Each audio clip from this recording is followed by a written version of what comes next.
Hello दोस्तों, नमस्कार। मैं विवेक सिंह एक बार हाजिर हूँ आपके सामने फिर से बहुत ही बेहद इम्पॉर्टेंट क्लास के लिए। जो हम आपको पढ़ाएंगे वो है मैथ्स का सब्जेक्ट मैं आपको पढ़ाता हूँ। Specially those aspirants who are preparing for the CDS, air force and FCAT। I will teach you maths. Maths में आपको जो मैं टॉपिक पढ़ाने जा रहा हूँ ये बेसिक चैप्टर होता है, बहुत ही इंपॉर्टेंट चैप्टर होता है और जहाँ भी सिलेबस में अर्थमेटिक है वहाँ इसके क्वेश्चन आना ही आना है। और अगर इसके क्वेश्चन आप अच्छे से लगा लेते हो तो बाकी जितने भी चैप्टर्स होते हैं, जितने भी टॉपिक्स होते हैं, उनमें आपकी क्लियरिटी बहुत अच्छी रहेगी। तो एकदम बेसिक से स्टार्ट कर रहा हूँ। जो लोग एयरफोर्स की तैयारी कर रहे हैं उनके लिए बेहद इंपॉर्टेंट है। CDS और एयरफोर्स वाले, FCAT वाले भी देखें इसको, क्योंकि आगे जैसे मैं बढ़ूँगा कई सारे वीडियो में आपको इससे फिर अपडेटेड और बेहतरीन क्वेश्चन देखने को मिलेंगे जिनका डिफ़िकल्टी लेवल काफ़ी ज़्यादा होगा। यहाँ भी मैं एकदम स्टार्टिंग से शुरू करूँगा जहाँ पे आपको परसेंटेज के बारे में कुछ भी ना पता हो, फिर भी इस वीडियो से आप अच्छा खासा सीख सकते हैं जब आपने कभी परसेंटेज ना पढ़ा हो। इसके बाद फिर डिफ़िकल्टी लेवल और फिर आपका क्वेश्चन बढ़ते जाएंगे अच्छे टाइप के। तो सबसे पहले आइए समझते हैं क्या है परसेंटेज। परसेंटेज मतलब होता है प्रतिशतता। ये आप इससे आप बहुत पहले से वाकिफ़ होंगे कि कोई भी चीज़ आपसे पूछी जाती है तो मार्क्स आपके जनरली किस में पूछे जाते हैं, परसेंटेज में ही पूछे जाते हैं। क्योंकि एक किसी भी चीज़ को परसेंटेज में आप एक सिंगल लेटर में बता सकते हैं। जैसे आप फिजिक्स, केमिस्ट्री, मैथ्स ना बता के डायरेक्ट कह देते हैं कि मेरे इतने परसेंट हैं, 72% है, 90% है। तो एक ही वर्ड में आपने पूरा बता दिया मार्क्स के बारे में। तो ये परसेंटेज दो वर्ड से मिलके बना है। अगर यहाँ पे इंग्लिश में देखें तो इंग्लिश में लिखा जाता है परसेंट। पर मतलब हो गया प्रति और सेंट मतलब हो गया 100। शत बोला जाता है यानी 100। तो पर 100 यानी कोई भी चीज़ अगर आप कंपैरिजन कर रहे हैं 100 से तो परसेंटेज में बन जाएगा। जैसे मैं कहूँ 2 या फिर मैं कहूँ 5, इस तरीके से है। तो आपसे कहा जाए 200 का 100 के साथ कंपैरिजन किया जाए तो 2 यूनिट आउट ऑफ 100, जिससे कंपैरिजन किया जाता है, जिससे तुलना की जाती है और नीचे लिखा जाता है बेस वैल्यू हो जाती। तो इसी चीज़ को हम ऐसे लिख देते हैं 2%। ये परसेंटेज का साइन होता है। तो परसेंटेज इज अ फ्रैक्शन। अगर आपसे पूछा जाए परसेंटेज क्या है तो कहेंगे कि percentage is a fraction. Percentage एक भिन्न है हुज डिनोमिनेटर इज 100, जिसका डिनोमिनेटर हमेशा 100 होता है। तो परसेंटेज क्या है? Percentage is a fraction. Percentage एक भिन्न है हुज डिनोमिनेटर इज 100, जिसका डिनोमिनेटर यानी हर हमेशा 100 होता है। तो आप जानते हैं ये फ्रैक्शन होता है जिसको हम P/Q के फॉर्म में लिखते हैं। जितने भी नंबर्स होते हैं सभी का हम फ्रैक्शन लिख सकते हैं, जैसे 2/3, 4/7, ये सारे फ्रैक्शन होते हैं। लेकिन अगर किसी फ्रैक्शन में सपोज दैट ऐसा है बेस जो है 100 आ गया तो इसी को हम परसेंटेज में ऐसे लिख देते हैं 7%। तो 7% का मतलब अगर टोटल वैल्यू आपकी 100 है तो उसमें से 7th पार्ट, 7वां हिस्सा क्या होगा, उसी को 7% बोलते हैं। अगर कोई कहता कि मेरा जो परसेंटेज है ये 75% है, दैट मीन्स वो आपसे बोल रहा है कि 75 आउट ऑफ 100। अगर टोटल 100 है तो उसमें से उसके कितने पास शेयर या मार्क्स जो भी होंगे कितना है 75%। तो ये होता है परसेंटेज का बेसिक मतलब। अब परसेंटेज के क्वेश्चंस कैसे होते हैं ये मैं ज़रा आपको बता दूं। सबसे पहले आप परसेंटेज के बारे में जानने के बाद इसको अप्लाई कैसे करते हैं। पहला तरीका ये होता है कि परसेंटेज के बारे में मैंने बताया कि एक फ्रैक्शन ही होता है। तो अगर मैं आपसे कहूँ 1%, तो 1% को अगर फ्रैक्शन में चेंज करना होगा तो हम क्या लिखेंगे 1/100 लिख देंगे। ये फ्रैक्शन हो गया। ऐसे अगर मैं आपसे कह देता हूँ कि ये बताओ कि 7% कितना होगा, तो आप कहेंगे 7% का मतलब होता है 7/10। इतना हो गया। सिमिलरली अगर 10% अगर आपसे कह दिया जाए कि 10% का क्या मतलब होता है, तो आप कहेंगे 10/100 होता ही होता है। और इसको सिंप्लीफाई कर सकते हैं तो कितना आ जाएगा 1/10। दैट मीन्स 10% को हम 1/10 लिख सकते हैं। 10% मीन्स 1/10। ये आपका हो गया। ऐसे ही अगर आपसे कह दिया जाए कि 43% बताओ, तो बेहद आसान है। क्या लिखेंगे? न्यूमरेटर में 43 अपॉन में डिनोमिनेटर में 100।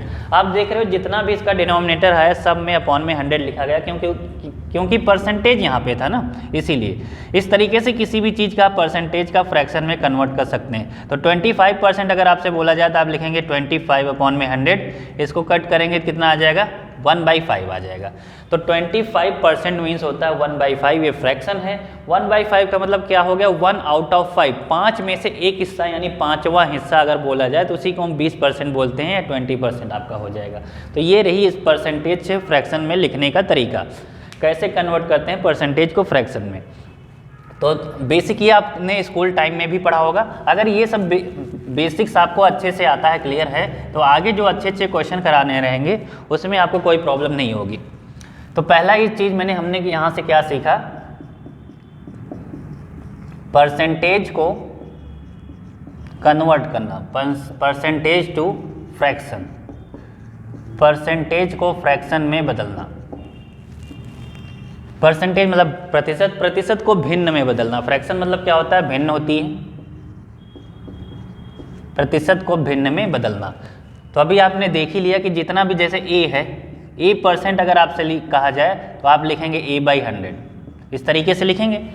ऐसे अब यहाँ पे मैं कुछ इंपॉर्टेंट परसेंटेज और उनका फ्रैक्शन लिख रहा हूँ। जैसे अगर आपसे कहा जाए 1 अगर आपसे कहा जाए 1%, तो आप ये आपने देखा कि इसको लिख सकते हैं 1/100।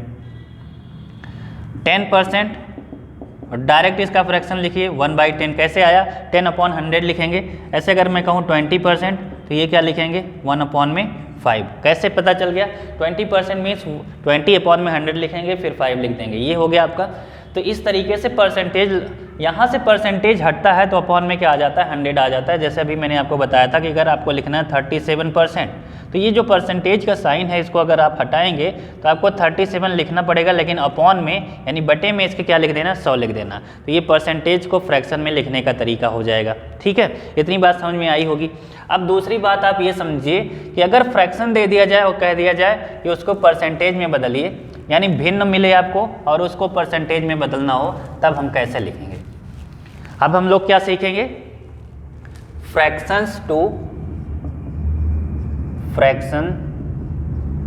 To percentage.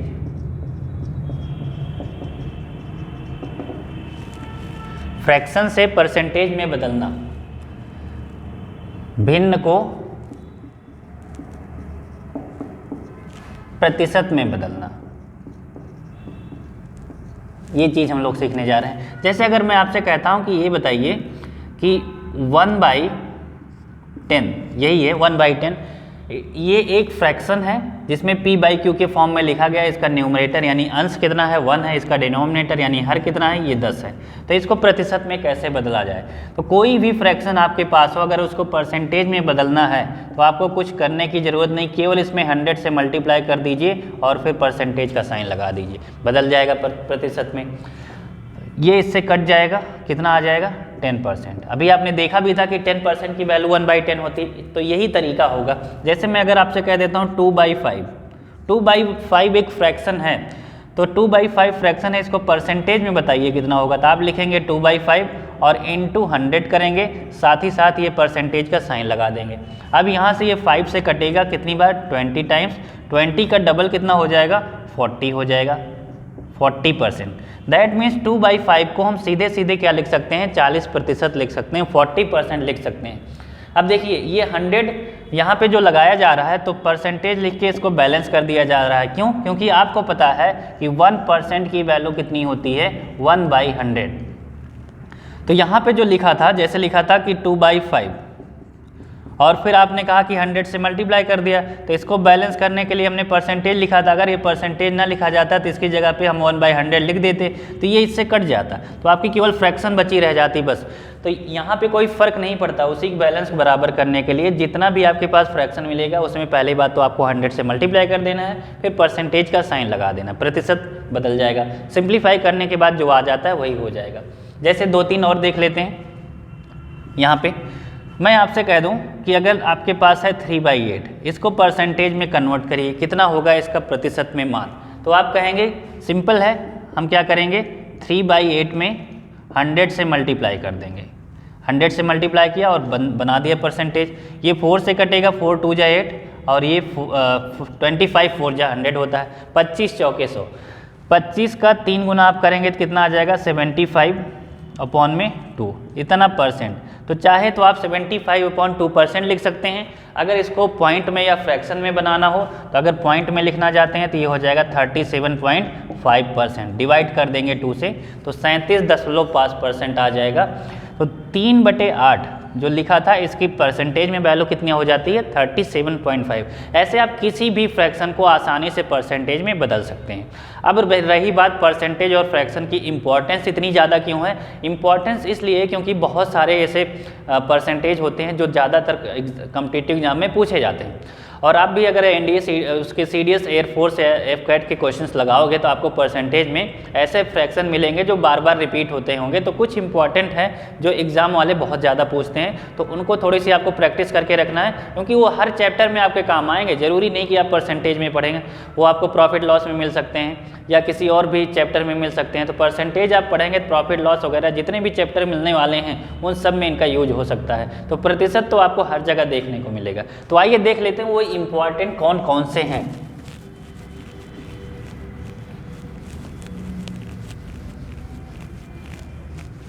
देखते हैं, एक तरफ मैं लिख रहा हूं इस साइड में, इधर मैं लिखूंगा फ्रैक्शंस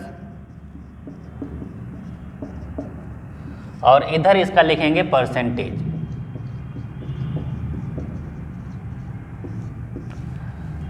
अगर मैं फ्रैक्शंस की बात करूं तो सबसे पहले मैं स्टार्ट करेंगे 1 से। 1 भी एक फ्रैक्शन है। क्यों 1 फ्रैक्शन क्यों है? क्योंकि इसको 1/1 यानी p/q के फॉर्म में लिखा जा सकता है ना। तो जिसको भी आप p/q के फॉर्म में लिख पाते हैं वो फ्रैक्शन यानी भिन्न बन जाता है। तो ये 1 हो गया। 1/1 लिखने की जरूरत नहीं होती है। 1 एक फ्रैक्शन है, इसके लिए परसेंटेज कितना हो जाएगा? 1 मीन्स होता है 100%। तो दुनिया में जितनी भी चीज़ें हैं सिंगल हैं उनको हम 100% मान सकते हैं। हर चीज़ अपने आप में 100% है। ऐसे इसका आधा कर दिया जाए तो हाफ कर दिया जाए तो इधर भी हाफ कर देना पड़ेगा। कितना हो जाएगा? 50% हो जाएगा। तो 1/2 का मतलब आप जानते ही थे 50% होता है।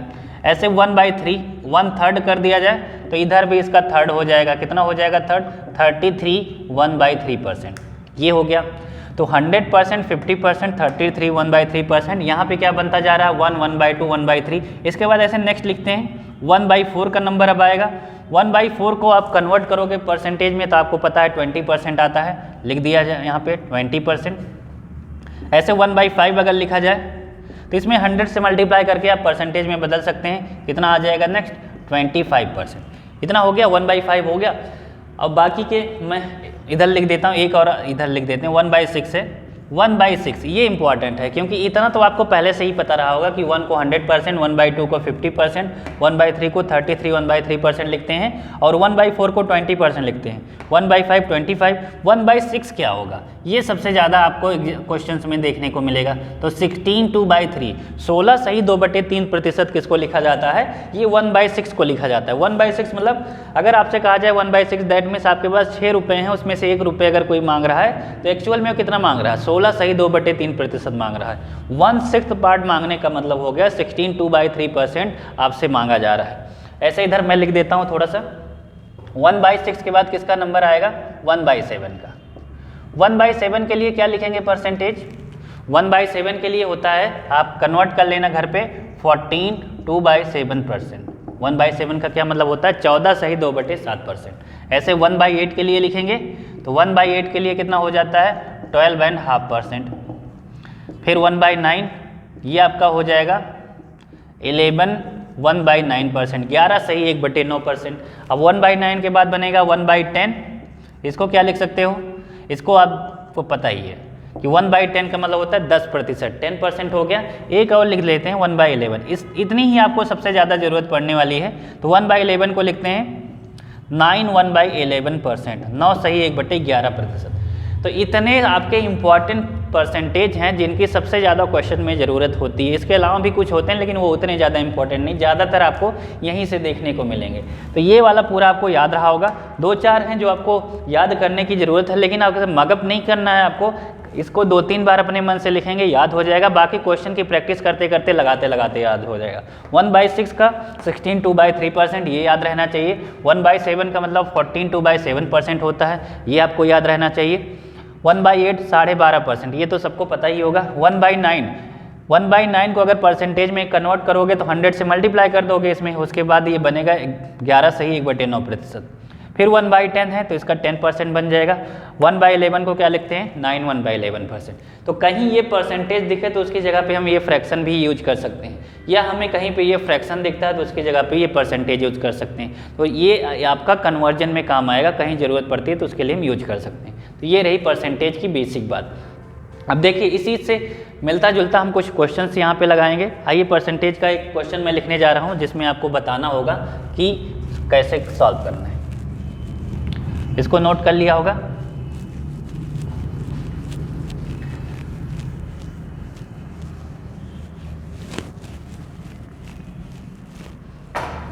अब डायरेक्ट क्वेश्चन से स्टार्ट करते हैं।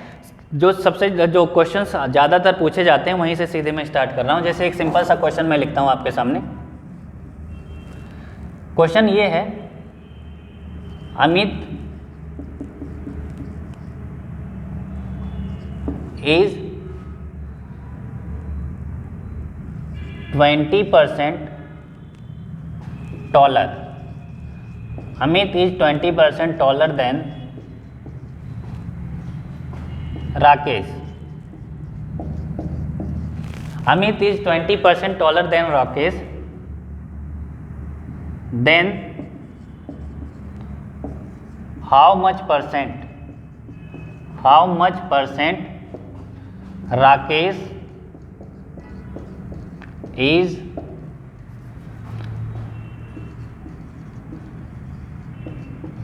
स्मॉलर ना लिखिए, एंगर लिख लीजिए क्योंकि इंसान है तो इनके लिए एंगर हो जाएगा छोटा, एंगर देन राहुल। अमित है, अमित। इतना छोटा सा क्वेश्चन लिखा है यहाँ पे।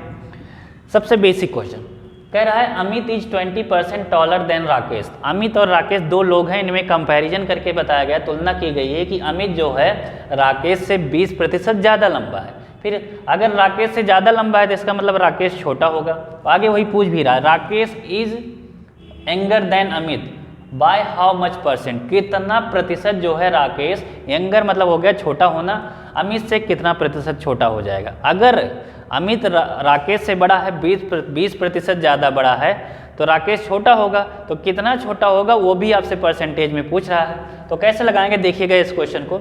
सबसे पहले आपको क्या लिखना है, अमित और राकेश, इन्हीं दोनों के बीच में कंपैरिजन हो रहा है। अमित इससे ग्रेटर है, कितना ज़्यादा बड़ा है, 20% ज़्यादा बड़ा है। राकेश की जितनी भी हाइट होगी उससे 20% इसकी ज़्यादा हाइट है, तो राकेश की इससे कम है। कितनी कम है ये आपसे वैल्यू में नहीं पूछ रहा है, ये आपसे परसेंटेज में पूछ रहा है। तो ऐसे क्वेश्चन सॉल्व करने के लिए जिसके साथ कंपैरिजन हो, जैसे अमित की तुलना राकेश से हो गई तो जिससे तुलना की जाए उसको 100 मान लेते हैं। अगर इसको आप 100 मानोगे तो अमित इससे 20% ज़्यादा बड़ा है, तो 100 का 20% बढ़ा दो, यानी अमित कितना होगा, 120 होगा। ये हो गया। तो आपको दिख गया कि अमित 120 है और ये कितना है, 100 है, तो ये इससे 20% ज़्यादा है। अब आपसे पूछा है राकेश इससे कितना परसेंट बड़ा, कितना परसेंट छोटा है। तो एक बात आपको पहले से पता होगी कि परसेंटेज में अगर किसी चीज़ को कन्वर्ट करना है तो हम क्या लिखते हैं, वैल्यू लिखते हैं, अपॉन में रिस्पेक्टिव वैल्यू लिखते हैं और इनटू 100 कर देते हैं। ये तरीका होता है परसेंटेज में कन्वर्ट करने का। जैसे अब आपने मार्क्स अपना कन्वर्ट किया होगा, सपोज दैट कोई 10th क्लास में है और उसका स्कोर है 420 और उसका टोटल मार्क्स है 600 है। ये हो गया। 600 में से किसी ने स्कोर किया है 420 नंबर, आपसे पूछा जाए कितना परसेंट है, तो आप ऐसे ही निकालते हो, कितना 420, रिस्पेक्टिव वैल्यू क्या बन जाएगी, टोटल मार्क्स बन जाएगा जो आपका 600 होगा अगर 12th में है इससे, और परसेंटेज में कन्वर्ट करना है तो इंटू आप 100 करते हो, फिर परसेंटेज लगा देते हो। ये 00 इससे कटता है, ये इससे कटता है, कितना आ जाएगा, 70%। तो ये तरीका होता है परसेंटेज निकालने का। सेम यहाँ पे उसने पूछा राकेश कितने परसेंट इससे छोटा है, तो आप देख रहे हो वैल्यू में कितना छोटा है राकेश, इसका 100 इसका 20 है, 120, तो इसका मतलब 20 छोटा है ये। तो 20% अगर छोटा है तो परसेंटेज में कन्वर्ट करेंगे तो क्या लिखेंगे, 20 इतना छोटा है। किससे, अमित से कितना छोटा है पूछा है, तो अमित की वैल्यू नीचे आ जाएगी, जिससे तुलना होती है उसकी वैल्यू नीचे और इंटू में 100 कर देते। तो ये 20 से कट जाएगा, 20 6 जा इतना आ गया, ये कितना आ गया 100 अपॉन में 6, तो ये आपका बनेगा 16 2/3%। तो इतना छोटा हो जाएगा राकेश जो है अमित से। यही चीज़ आप डायरेक्ट भी कर सकते थे, जो अभी मैंने टेबल दिखाया था परसेंटेज वाला, उसमें आप देखे थे कि जैसे इसने कहा था कि 20% वो टॉलर है, तो आप 20% पे पहुंच जाइए। 20% टॉलर है तो नेक्स्ट वाला छोटा ही होगा, कितना छोटा होगा, यंगर, ये आपसे पूछेगा, तो उसमें एक स्टेप नीचे वाली जो वैल्यू होती है वही आंसर हो जाता है। तो एक स्टेप आप नीचे ध्यान देंगे तो यही मिलेगा 16/3। ठीक है, इसी तरह बहुत ही अच्छे अच्छे क्वेश्चन हमारे पास हैं, उनको आगे भी सॉल्व करेंगे। आज के लिए इतना रखते हैं। जय हिंद।